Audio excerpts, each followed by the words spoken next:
और अब चलिए खबरों में आगे बढ़ते हैं। बात करेंगे पीएम मोदी की श्रीलंका यात्रा की, जो आज 4 अप्रैल से शुरू हुई है। ये महज एक विदेश दौरा नहीं है, बल्कि भारत और श्रीलंका के रिश्तों में एक नया अध्याय लिखने की कोशिश है। पीएम मोदी आज थाईलैंड से होते हुए श्रीलंका पहुंचे हैं। ये उनकी साल 2019 के बाद पहली श्रीलंका यात्रा है, जो 4 से 6 अप्रैल तक चलेगी।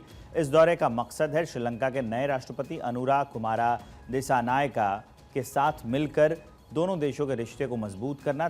3 महीने पहले दिसानायका भारत आए थे और अब मोदी उनके न्योते पर कोलंबो पहुंचे हैं। इस यात्रा में कई बड़े समझौते होने हैं, डिफेंस कॉपरेशन से लेकर एनर्जी और डिजिटल कनेक्टिविटी तक।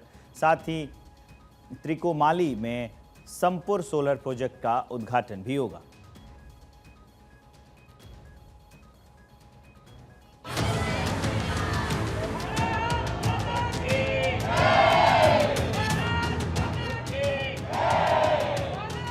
We are very excited, as you can see, and I am going to just tell him one thing, that we are very proud of the India that he's making for all of us, and India has been shining like never before.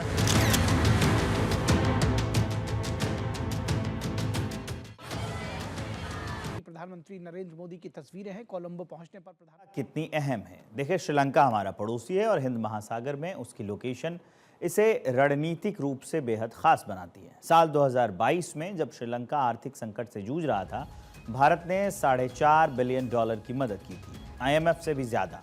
ये वही श्रीलंका है जहां चीन अपनी मजबूत पकड़ करने की कोशिश में लगा है। हम्बनटोटा पोर्ट हो या चीनी जहाज़ों का आना जाना हो, ऐसे में पीएम मोदी की ये यात्रा सिर्फ दोस्ती का हाथ नहीं है, बल्कि एक स्ट्रैटेजी का हिस्सा भी है। डिफेंस MOU पर साइन होना इसका सबूत है।